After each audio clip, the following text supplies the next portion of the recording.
Shalom umat Allah yang diberkati Tuhan. Bersyukur kepada Allah untuk semua kebaikan, kemurahan, dan cintanya. Saya percaya dimanapun kita berada, anugerah kasih sayang Bapa Surgawi selalu menyertai kita anak-anaknya. Kembali bersama dengan saya, Pendeta Dr. Hanas BTH. Kita akan merenungkan firman Allah yang sejuk, yang membuat kita semakin bertumbuh, berakar, dan berbuah di dalam Kristus Yesus Tuhan kita. Saudara-saudara yang dikasihi Tuhan Yesus Kristus, ketika kita menjadi umat Allah, cara kita membina hubungan dalam keluarga dan dengan orang lain juga berubah. Tentu harus mengikuti sebuah standar yang Allah tetapkan. Keluarga Kristen harus menjadi pusat dari tujuan pernikahan. Tentu yang dimaksudkan adalah keluarga Kristen yang dipulihkan di dalam Tuhan. Tema renungan saat ini adalah keluarga yang dipulihkan Tuhan Yesus Kristus. Mari kita melihat apa yang dikatakan Paulus di dalam Efesus 5 ayat yang ke-21 sampai dengan ayat yang ke-33. Saudara yang kekasih dalam Tuhan Yesus Kristus, menarik untuk mengkaji teks ini dengan seksama.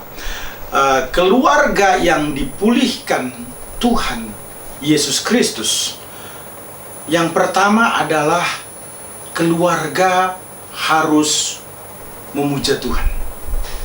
Jadi keluarga akan dipulihkan oleh Yesus Kristus kalau keluarga tersebut memuja Tuhan. Efesus 5 ayat 21 menjelaskan hal tersebut. Dan rendahkanlah dirimu seorang kepada yang lain di dalam takut akan Tuhan. Keluarga harus memuja Tuhan, menunjukkan kerendahan hati kepada Allah. Keluarga yang rendah hati itu memuja Tuhan ditunjukkan dengan suami maupun istri yang harus hormat pada Kristus dan harus tunduk satu sama lain. Hormat pada Kristus menunjukkan adanya pemujaan, adanya penundukan, ada tindakan menyembah. Karena yang hal tersebut merupakan satu tindakan yang memuliakan Tuhan, yang harus dilakukan oleh setiap orang percaya. Secara khusus dalam hari ini adalah keluarga Kristen. Tunduk satu sama lain tidak berarti seorang lebih tinggi derajatnya dibandingkan dengan orang yang tunduk. Galatia 3 ayat 28 berkata, dalam hal ini tidak ada orang Yahudi atau orang Yunani, tidak ada hamba atau orang merdeka, tidak ada laki-laki atau perempuan, karena kamu semua adalah satu di dalam Kristus. Tunduk adalah kerelaan untuk mengesampingkan kepentingan pribadi demi kebaikan dan kebahagiaan bersama. Keluarga yang dipulihkan Tuhan Yesus Kristus dimulai dari keluarga harus memuja Tuhan. Satu sikap rendah hati kepada Allah ditunjukkan. Yang kedua, istri menjadi idaman suami. Efesus 5 ayat 22, 24 dan 33 menyatakan hal tersebut. Firman Tuhan berkata demikian. Ayat 22, hai istri, tunduklah kepada suamimu seperti kepada Tuhan. Ayat 24, karena itu sebagaimana jemaat tunduk kepada Kristus, demikian jugalah istri kepada suami dalam segala sesuatu. Ayat 33, bagaimanapun juga bagi kamu masing-masing berlaku, kasihilah istrimu seperti dirimu sendiri, dan istri hendaklah menghormati suaminya. Istri menjadi idaman suami, di mana istri menghormati suami. Istri menjadi idaman suami merupakan bentuk menghormati, Menghormati yang dimaksudkan ditunjukkan setidaknya dalam 3 hal.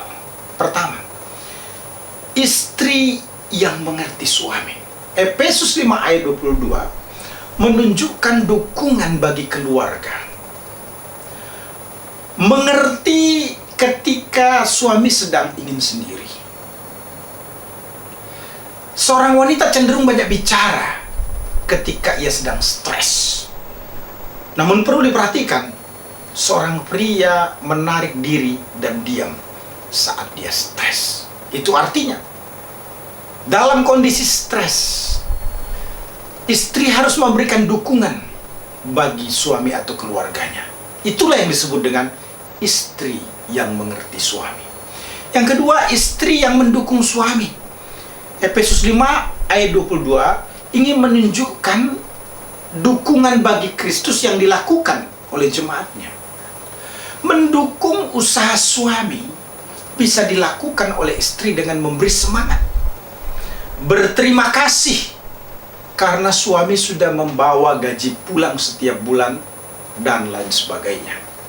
Suatu hal yang menyenangkan, yang menunjukkan bahwa suami bertanggung jawab dalam keluarga. Yang ketiga, istri yang tunduk suami. Jadi, istri yang menjadi idaman suami itu merupakan bentuk menghormati, ditunjukkan dengan istri yang mengerti suami. Kedua, istri yang mendukung suami. Ketiga, istri yang tunduk suami. Dijelaskan dalam Efesus 5 ayat 24 sampai dengan ayat 24 dan 33, seperti jemaat tunduk kepada Kristus, demikian pula istri tunduk kepada suaminya. Walaupun dalam teks ini ingin menunjukkan bahwa Kristus sebagai pemimpin. Kenapa jemaat tunduk kepada Kristus? Karena Kristus ingin menegakkan kepemimpinannya. Tunduk pada suami adalah merupakan standar yang Allah berikan supaya suami dapat memimpin rumah tangga. Tidak bisa suami memimpin rumah tangga kalau istri tidak tunduk pada suami. Tunduknya istri terhadap suami dalam Efesus 5 ayat 24, sebagaimana jemaat tunduk kepada Kristus, demikian jugalah istri kepada suami dalam segala sesuatu. Artinya istri merelakan diri dipimpin oleh suami. Istri tunduk dalam naskah Yunani menggunakan kata hupotasso, yang berarti bahwa teks ini digunakan untuk mengatur diri dalam konteks militer. Seperti para tentara berbaris di bawah perintah seorang komandan. Hal ini berbicara tentang seseorang yang menempatkan diri untuk taat di bawah individu yang lain. Demikian pula lah istri tunduk pada suami. Tentu lawan kata daripada tunduk ini adalah roh yang independen, autokratis, yang mau mengatur diri sendiri. Tunduk tidak berarti istri menjadi seorang yang pasif. Suami melupakan pendapat istri. Suami melupakan, mengabaikan impian suami. Bukan. Tunduk tidak berarti istri menerima perkataan dan perlakuan kasar dari suami. Tapi ketundukan itu didasarkan pada nilai-nilai yang bersifat spiritual. Umat Allah diberkati Tuhan. Keluarga yang dipulihkan Yesus Kristus dimulai dengan keluarga yang memuja Tuhan. Istri menjadi idaman suami. Maka yang ketiga adalah suami menjadi pujaan istri. Sebagaimana dijelaskan di dalam Efesus 5 ayat 23, 25, 28, 31 dan 33. Kata kuncinya adalah mengasihi.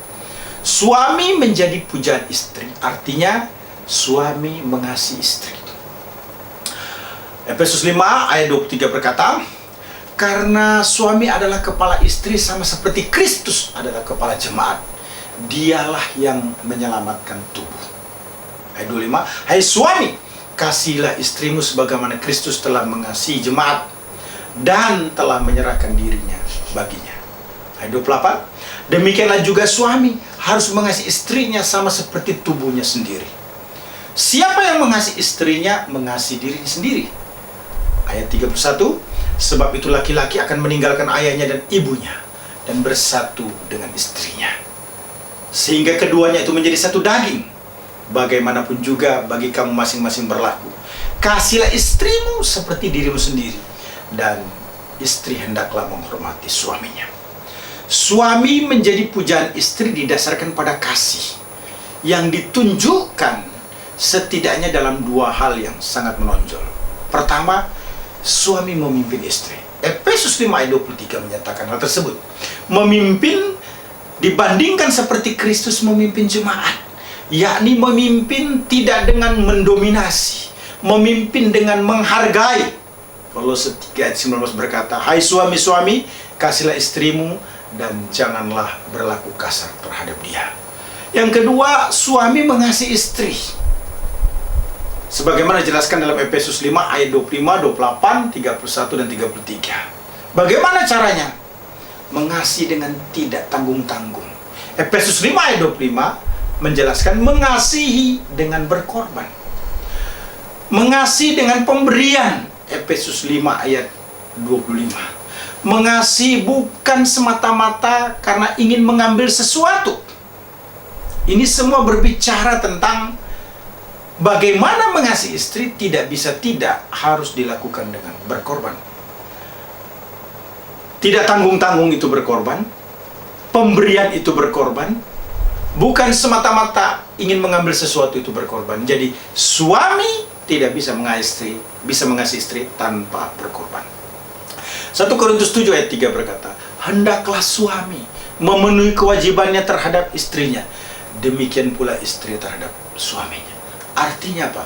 Berkorban, tidak egois. Hal yang lain terkait dengan mengasihi istri adalah prinsip telah menjadi satu. Satu berarti mengasihi diri dengan cara mengasihi istri. Satu berarti melibatkan komitmen selain perasaan untuk mengasihi istri. Satu berarti mengutamakan istri di atas hubungan yang lainnya. Perhatikan pernyataan Petrus dalam 1 Petrus 3 ayat yang ke-7.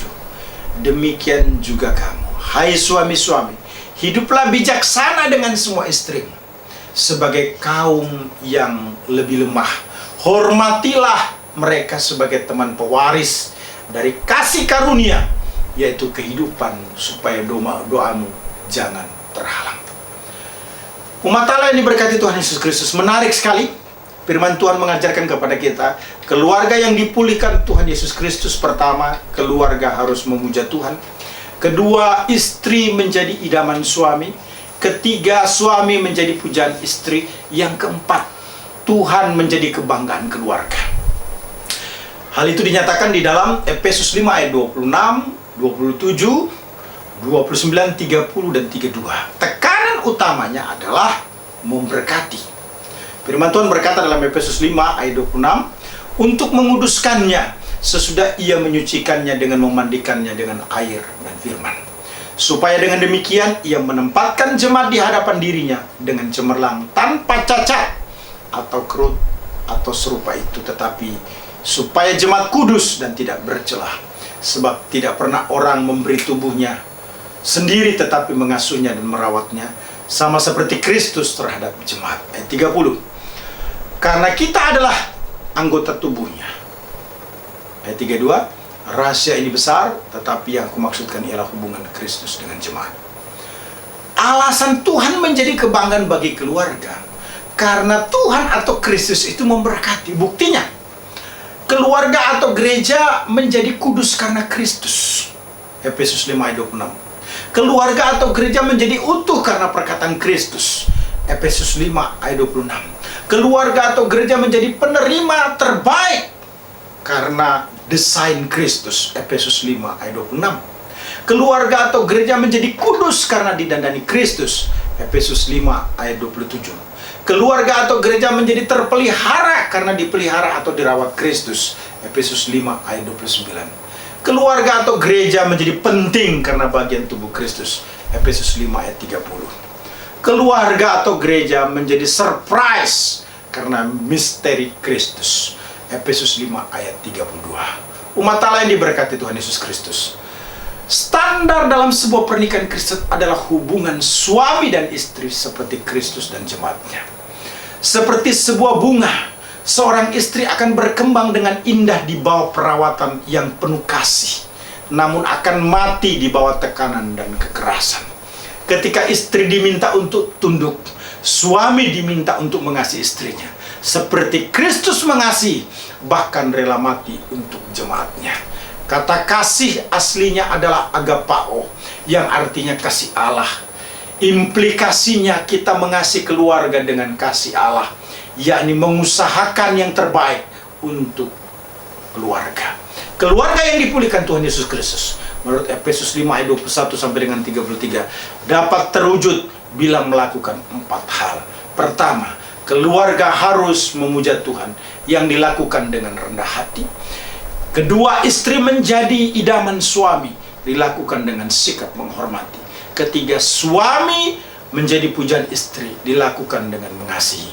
Keempat, Tuhan menjadi kebanggaan keluarga, dibuktikan dengan keluarga diberkati. Haleluya, Immanuel. Amin. Allah sanggup melakukan segala perkara, dulu, sekarang, dan selamanya. Kuasanya tidak